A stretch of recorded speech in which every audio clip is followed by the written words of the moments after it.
Salut, Francis Letourneau d'Espace Tonique. Bienvenue à mon podcast d'un sentier à l'autre qu'on parle d'équilibre de vie.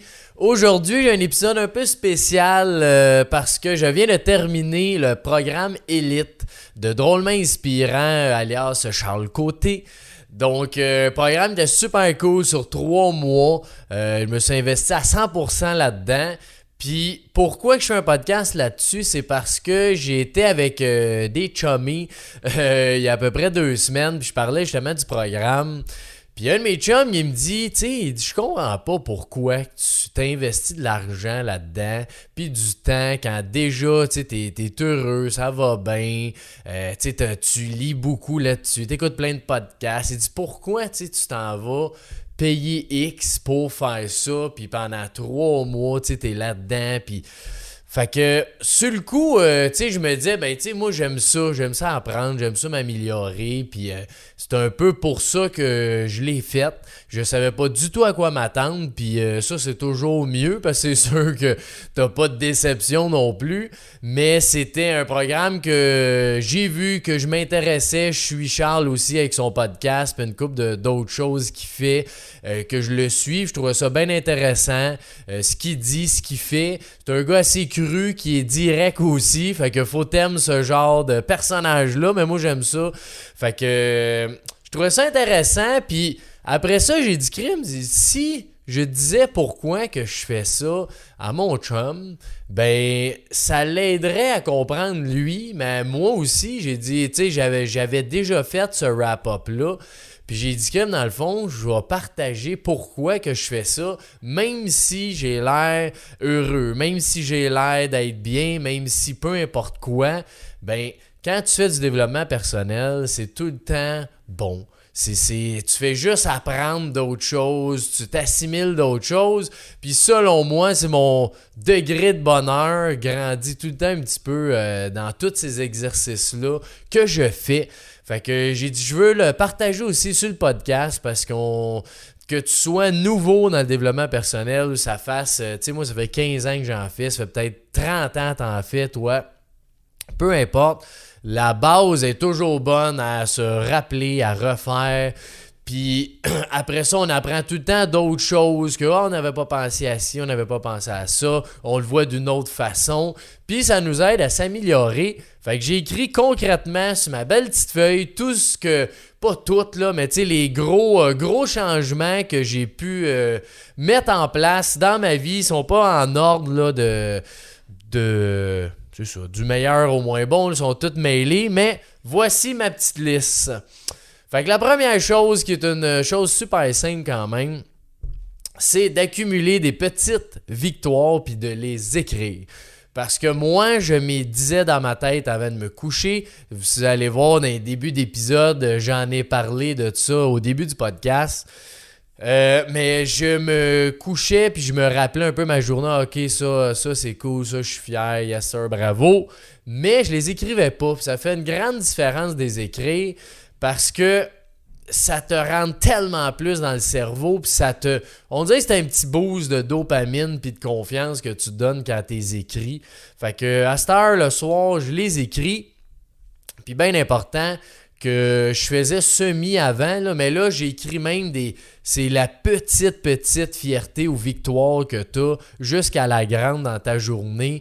Tu sais, il y en a un qui s'appelle hey, j'ai mangé santé aujourd'hui, yes sir. L'autre, je me suis entraîné un matin, yes sir. J'ai appelé un client que, je sais pas, fallait que je parle depuis 2 mois, yes sir. Tu sais, plein de petites affaires de même. Souvent, sur ma liste, j'en ai 6, 7, 8. Autant personnel que dans ma journée de travail. Je fais vraiment ma liste de tout ce que j'ai fait. Tu sais, l'autre fois, je dis un beau bonjour à madame à l'épicerie. Yes, sir. M'écris ça. Je suis bien content. Fait que ça, c'était bien le fun. Fait que c'est une chose qu'on entend, mais que des fois, on perd avec nos routines puis tous nos changements qu'on a dans nos vies. Fait que j'ai remis ça sur place. Je suis bien content. L'autre chose, un mind map. J'ai créé un mind map personnel et pour l'entreprise. Fait que c'est vraiment, vraiment, vraiment, vraiment hot. À cette heure, j'organise mes semaines avec ça. Fait que je pars de mon, mettons personnellement, ben là, c'est quoi, tu sais, c'est quoi mes rêves, c'est quoi mes projets en cours, c'est quoi mes projets à venir. Puis là, je suis capable de dire, bon, dans ma semaine, je vais placer 3 blocs, c'est lesquels. Je faisais ça avant, mais on dirait avec le mind map, j'ai ma mission, tu sais, de vie ou ma mission d'entreprise en premier. Puis après ça, j'ai mes projets, puis qu'est-ce que je peux faire dans ces projets-là pour que ça avance. Ben là, je le vois visuellement, j'étais un gars bien visuel. Fait qu'autant dans l'entreprise, le lundi, je vais regarder mon mind map corporatif, dire « Ah oui, ça, je prends ça, ça, ça. » Puis go, on fonce là-dedans, je place ça dans la cédule. Que je le fais aussi dans mes rêves, dans mes choses à accomplir personnellement. Fait que vraiment, c'est cool ça. Puis j'ai trouvé un app qui s'appelle Miro pour faire ça. Fait que tu peux le faire sur l'ordinateur, une application sur le cell aussi qu'on peut regarder. Fait que c'est super intéressant. L'autre chose, c'est 3 astuces pour déstabiliser les dominants. Fait qu'une personne qui a une personnalité dominante, là, c'est sûr qu'il y a quand même un gros volet de communication dans la formation. Fait que là, dit de même, ça peut avoir l'air un peu étrange. Mais en gros, ce que Charles disait, c'est que tu as 3 choses que tu peux faire pour déstabiliser quelqu'un de dominant quand tu veux être engagé dans ta conversation. Fait que la première chose, c'est les silences. Faire un beau silence quand tu parles. Quelqu'un qui est dominant veut souvent en rajouter puis parler. Ben si toi t'arrêtes de parler puis lui aussi puis ça crée un silence, ça déstabilise l'autre. La deuxième chose, c'est un décalage. Donc c'est de parler puis un peu, tu sais, de mettre un peu ça plus saccadé. Fait que de faire un décalage comme ça fait que l'autre personne va plus se concentrer sur ce que tu dis que justement un dominant qui va essayer de pousser vers lui tout ce qu'il a de besoin. Et la dernière chose que vous ne verrez pas en audio, mais c'est d'avoir aucune expression dans le visage quand on parle. Donc pour un dominant, c'est très très difficile pour lui de saisir l'autre personne quand il n'y a aucune expression, ni de joie, ni de frustration, ni de quoi que ce soit. Puis j'ai essayé ça avec une personne, puis ça a vraiment bien marché. Fait que je suis très content d'avoir appris ça. Ensuite, j'ai posé la question à Charles. J'ai dit, tu sais, j'aimerais ça t'entendre un peu là-dedans. T'es-tu perdu un peu des fois dans tous les objectifs, les rêves qu'on va accomplir, puis, tu sais, on veut ci, on veut ça, on va être plus heureux, blablabla. J'ai dit, t'es-tu un peu perdu là-dedans des fois? Puis j'ai bien aimé sa réponse. Il a dit, tu sais, il dit, dans la vie, là, il y a des stades. Puis il dit, si tu me poses cette question-là en ce moment, c'est que tu vas être dans un stade que tu veux profiter. Puis c'est un stade qui est super bon, profite de ce que t'as, profite de ce que t'es, puis c'est bien correct de vivre ça. Puis tu vas avoir d'autres stades dans ta vie que tu vas avoir besoin de rêves pour t'énergiser, tu vas avoir besoin d'objectifs pour grandir. Puis il y a des individus aussi que au début, tu sais, quand tu as une dépression, tu vis quelque chose de majeur, ben des fois tu as besoin de ces objectifs-là, ces rêves pour t'accrocher sur quelque chose. Mais il dit, tu sais, dans le fond, le but, c'est juste d'être heureux. Puis c'est vrai que c'est ça. C'est juste d'être heureux, dans le fond. Fait que si t'es heureux, ben tant mieux. Puis si t'es dans un stade de profiter, ben profite-en. Si t'es dans les objectifs, dans les rêves, ben fonce là-dedans. Puis accomplis ce que t'as accompli. Fait que j'ai trouvé ça bien intéressant. C'est simple au bout dit comme ça. Mais c'est ça pareil, la vie. Il faut être heureux, puis c'est tout. Fait que ça, j'ai bien aimé ça. J'ai eu aussi un tableau parce que justement je parlais de ça avec une coach dans le programme que j'avais beaucoup de rêves que justement que tu sais c'est le fun là, faire des rêves et tout ça, mais je suis plus d'un stade de profiter. Fait qu'elle m'a dit, elle m'a donné un bon truc, c'est de faire un tableau avec tes rêves, mais divisé en 3. Fait que les rêves dans le être, les rêves dans le faire et les rêves dans avoir. Fait que tu classes tous tes rêves dans ces 3 sections-là. Puis j'ai remarqué qu'effectivement, depuis quelques mois, mes rêves, j'en ai encore dans le fond des objectifs, mais sont beaucoup plus dans le être que tout le reste. Fait que j'ai une grosse liste dans le faire, qu'à un moment donné, je veux faire ça, mais c'est pas nécessaire en ce moment, puis j'ai pas, je veux pas tout changer pour faire ça. Fait que je garde mes fers, mais l'important aussi, c'est pas d'être dans le regret. Fait qu'il y a rien que si je meurs demain dans mon fer, je dis hey, ça, là, j'aurais tellement dû, j'aurais dû faire ça. Mais il n'y a rien là-dedans. Fait que je suis 100% à l'aise de mettre ça plus tard. Ça arrivera quand ça arrivera. Puis quand je vais être dans un mood justement un petit peu plus, hey, je vais accomplir des choses, faire des affaires, ben je les mettrai là-dedans en priorité. Mais ces temps-ci, je suis dans le être. Donc profitez de vivre. Ensuite, dans le couple, un petit truc qui est super simple et efficace. Quand tu as un conflit ou peu importe, là, une discussion à avoir sur un problème X en couple, il y a 3 façons, pas 3 façons, mais 3 éléments à regarder. Le premier, c'est quoi l'irritant? Fait que c'est de définir l'irritant ensemble, chacun ensemble. Ensuite, c'est quoi le besoin? Fait que c'est quoi ton vrai besoin? Tu sais, dans ce problème-là, c'est souvent l'étape qu'on oublie. C'est ça. On saute tout de suite à la solution, mais dans le fond, c'est le besoin que la personne a. Ça peut être un besoin peut-être plus affectif. L'autre, c'est sa valeur de sécurité ou sa valeur de liberté qui est brimée. C'est mon exemple à moi, je vais en parler tantôt.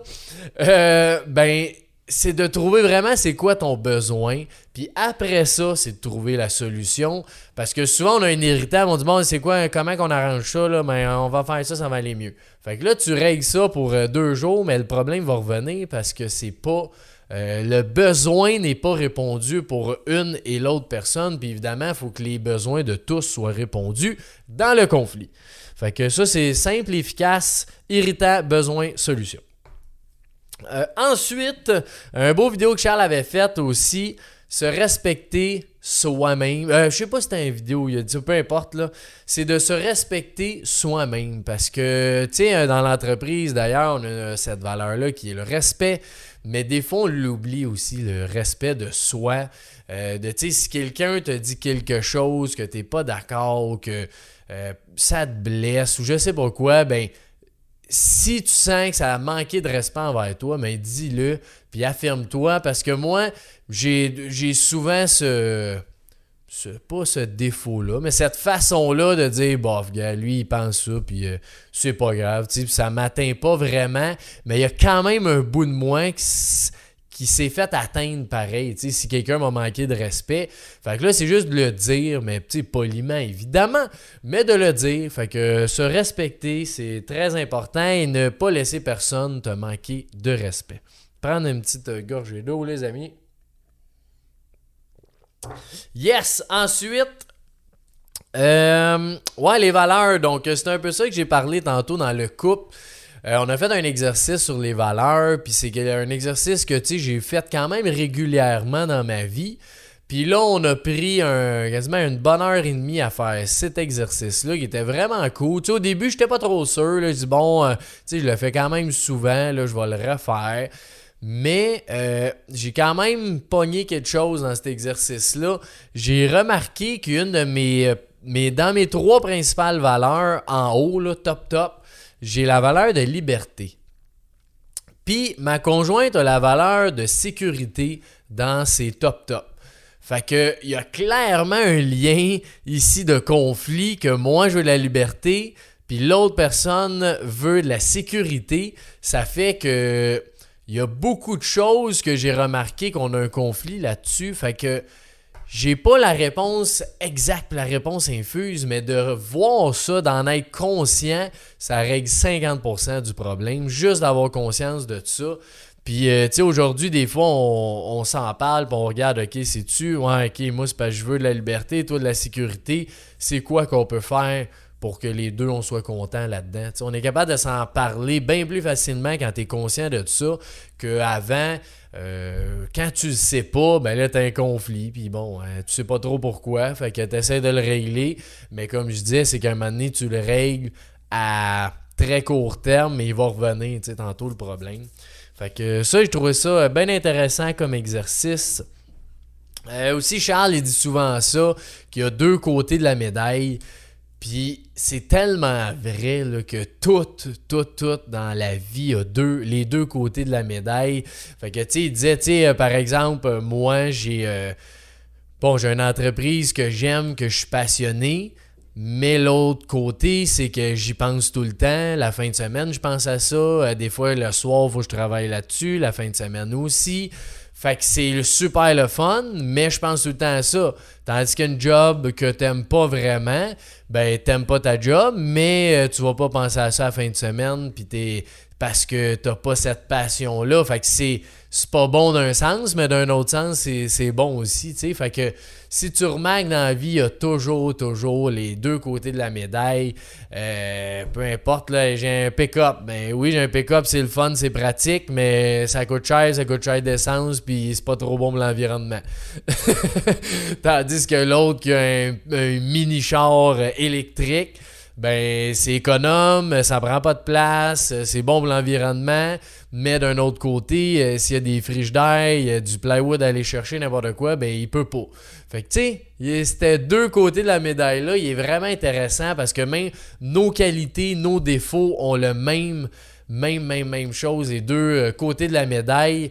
Tu sais, juste à penser, mettons, je vais prendre encore mon exemple, là, mais un pattern d'exigence élevée qui veut que tu veux faire beaucoup de choses, accomplir beaucoup de choses pour performer mieux, ben d'un sens c'est bon parce que tu te donnes à fond puis tu performes bien, mais de l'autre côté c'est stressant puis c'est un sentiment des fois de que tu te sens pas accompli parce que tu veux toujours avoir fait plus, tu sais.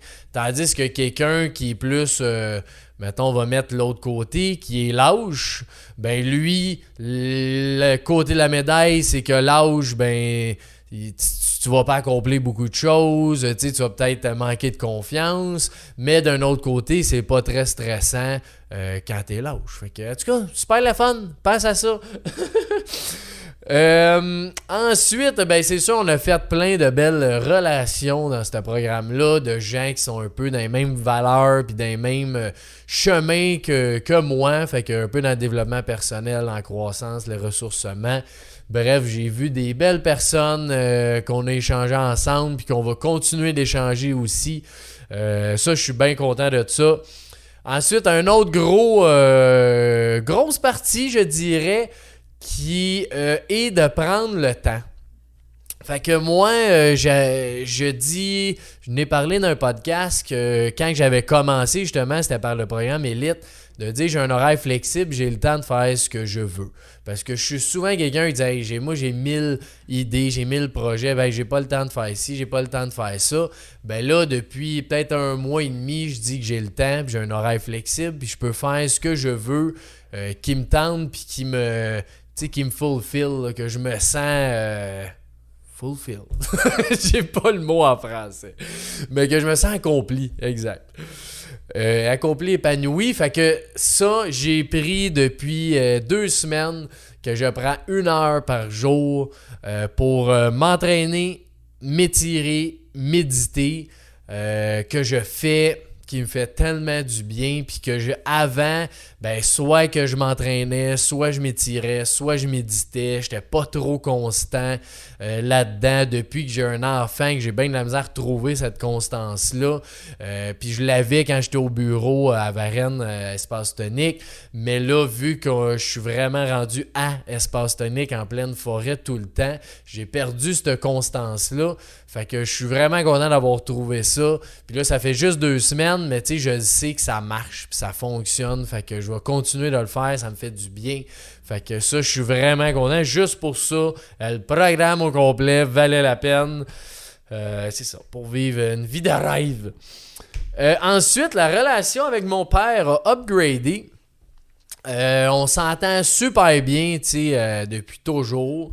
Mais il y a tout le temps des petits accrochages, des petits conflits. C'est quand même normal, tu sais, on est ensemble 5 jours par semaine, on travaille ensemble, on se voit des fois la fin de semaine aussi. Bref, on est beaucoup ensemble. Puis on a 2 personnalités qui se ressemblent quand même. Fait qu'il y a des accrochages de temps en temps qui sont tout à fait normaux. Mais on a quand même upgradé ça par...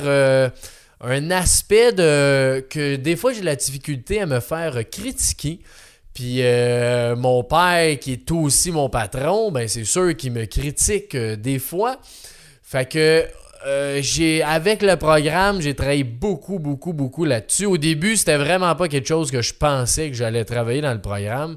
Mais après une couple de semaines, j'ai dit que ça, j'aimerais ça améliorer ça. Parce que tu sais, ça arrive, mettons, je sais pas souvent, mais quand ça arrive, c'est pas le fun. Fait que j'ai dit, je vais améliorer ça, puis j'ai vraiment réussi. Je sens autant moi que lui de son côté.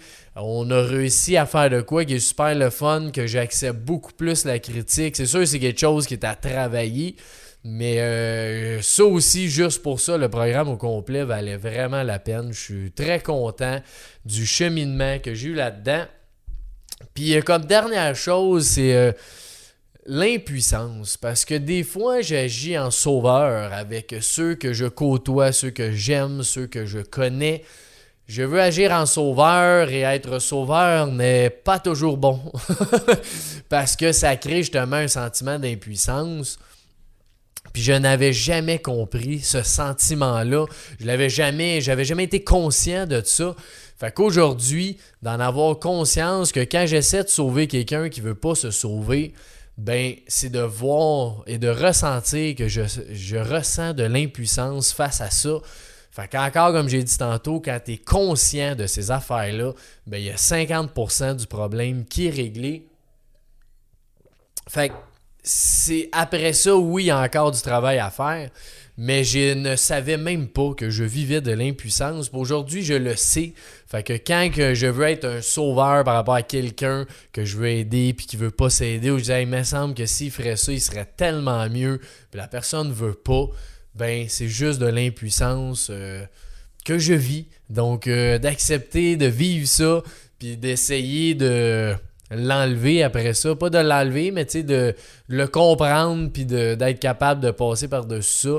C'est vraiment une autre belle chose que j'ai appris dans le programme. Fait que je suis vraiment content au final. Ça a été une belle expérience de 3 mois, assez intense quand même.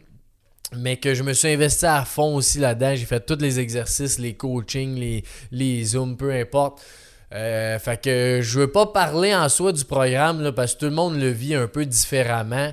Tu sais, eux, c'est les best des best. Là. Si vous voulez, je vais mettre le lien dans les podcasts. Là. Si vous voulez les appeler, les contacter, ils ont un excellent service à la clientèle, les ventes aussi, tout le monde que j'ai parlé dans le programme sont vraiment hot. Là. Pour vrai, l'expérience client est vraiment fantastique. Fait qu'hésitez pas à les contacter. Si vous voulez savoir combien ça a coûté, comment ils peuvent vous aider, c'est quoi vos défis, c'est-tu le bon programme pour vous autres.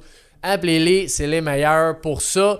Puis sinon, je trouvais ça intéressant de faire un épisode un peu sur moi, ce que j'ai vécu aussi à travers des programmes comme ça, parce que j'en fais beaucoup.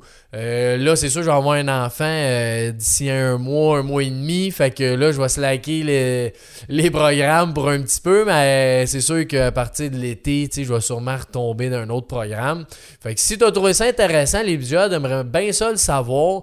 C'est quelque chose qui est à refaire, un petit wrap-up comme ça.